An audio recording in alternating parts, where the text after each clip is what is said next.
It is better to offer no excuse than a bad one. We must consult our means rather than our wishes. Worry is the interest paid by those who borrowed trouble.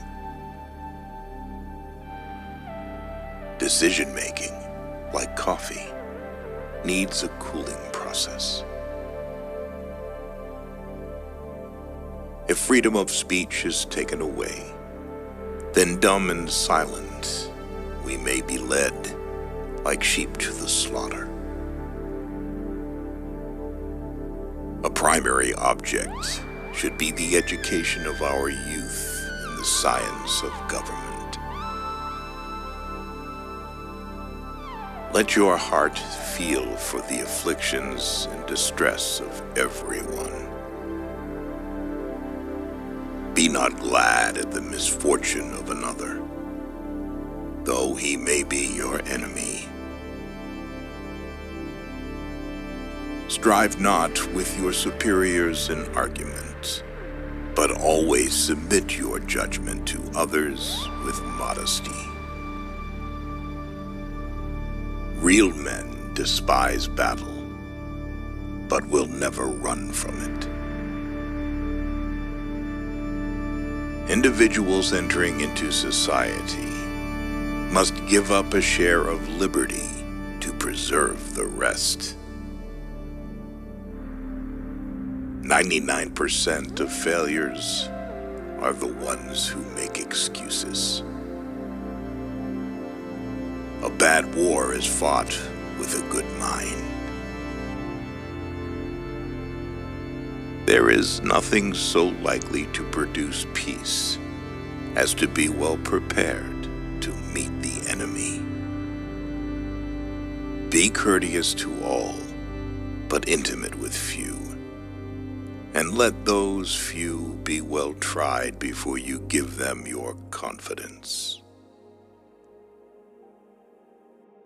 True friendship is a plant of slow growth and must undergo and withstand the shocks of adversity before it is entitled to appellation. It is better to be alone than in bad company. Human happiness and moral duty are inseparably connected.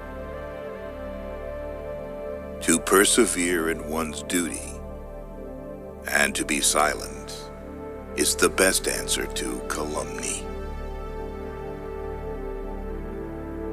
There is nothing which can better deserve our patronage than the promotion of science and literature. Knowledge is in every country the surest basis of public happiness.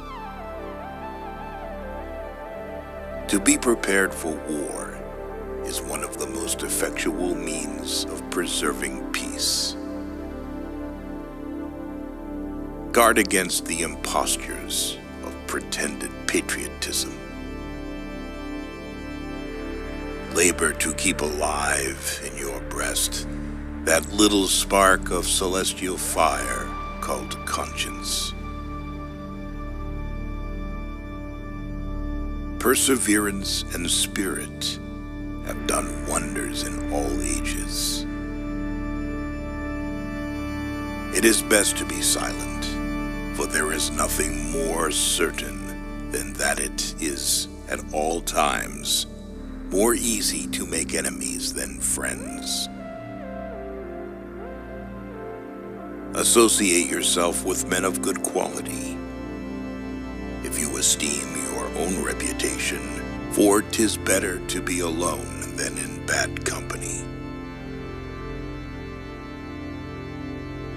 Let us therefore animate and encourage each other, and show the whole world that a free man, contending for liberty on his own ground, is superior to any slavish mercenary on earth. A sensible woman can never be happy with a fool. few men have the virtue to withstand the highest bidder.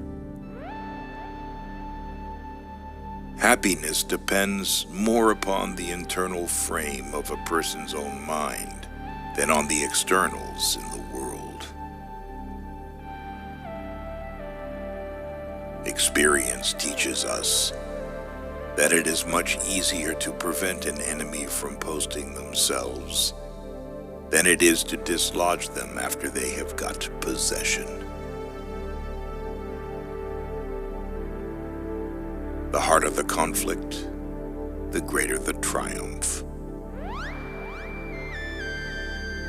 The turning points of lives are not the great moments. The real crises are often concealed in occurrences so trivial in appearance that they pass unobserved. As mankind becomes more liberal, they will be more apt to allow that all those who conduct themselves as worthy members of the community are equally entitled to the protections of civil government. To encourage literature and the arts is a duty which every good citizen owes to his country. A knowledge of books is the basis upon which other knowledge is to be built. Paper money has had the effect in your state that it will ever have to ruin commerce, oppress the honest, and open the door to every species of fraud and injustice. Discipline is the soul of an army. It makes small numbers formidable, procures success to the weak, and esteem to all.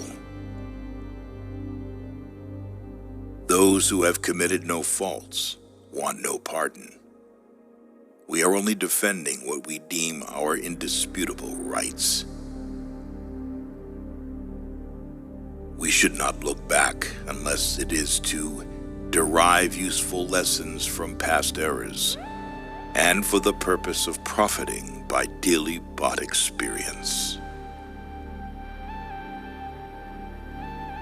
No punishment, in my opinion, is too great for the man who can build his greatness upon his country's ruin. The common and continual mischiefs of the spirit of party are sufficient to make it the interest and the duty of a wise people to discourage and restrain it. The nation which indulges towards another an habitual hatred or an habitual fondness is in some degree a slave. Never attach where it is obvious. The great rule of conduct for us in regard to foreign nations is, in extending our commercial relations, to have with them as little political connection as possible.